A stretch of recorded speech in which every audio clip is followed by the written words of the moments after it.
दीनी मसाइल जानने के लिए इस चैनल को सब्सक्राइब करें कि हैज़ की कम से कम मुद्दत क्या है और ज़्यादा से ज़्यादा मुद्दत क्या है। अगर ये नहीं पता तो फिर मसला समझने में दिक्कत आएगी, परेशानी आएगी। तो हैज़ की कम से कम मुद्दत 3 दिन होती है। 3 दिन से मुराद 3 दिन 3 रात। एक दिन में 72 घंटे होते हैं। एक दिन एक रात मिलाकर 72 घंटे। इस तरह 3 दिन 3 रात यानी 72 मल्टीप्लाई 3, ये टोटल वक्त 3 दिन 3 रात कहलाता है। ये कम से कम मुद्दत है। और ज़्यादा से ज़्यादा मुद्दत 10 दिन 10 रात।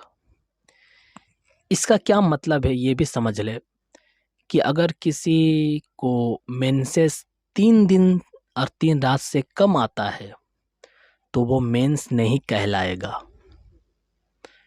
क्योंकि मेंस की कम से कम मुद्दत 3 दिन और 3 रात थी। जो नहीं हुआ तो वो मेंस नहीं है।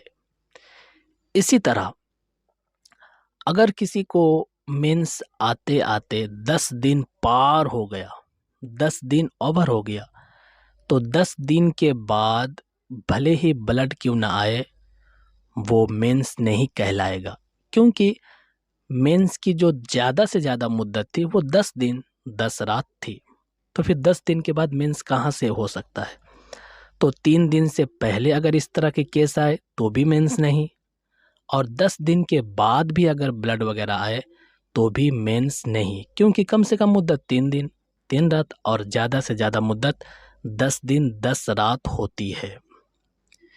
यहीं पर एक मसला और बता दूं कि किसी का 3 दिन 3 रात से ज़्यादा आया, यानी कि साढ़े 3 दिन पकड़ ले तो भी मेंस, 4 दिन तो भी मेंस, 5, 6, 7, 8, 9, 10 दिन 10 रात से पहले पहले ब्लड का आना जाना, तो ये सब मेंस में आएगा।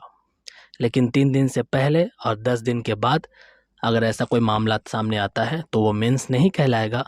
भले ही ब्लड क्यों ना आए वो मेंस नहीं कहलाएगा, वो इस्तिहाज़ा कहलाएगा, रोग का खून जिसे कहते हैं।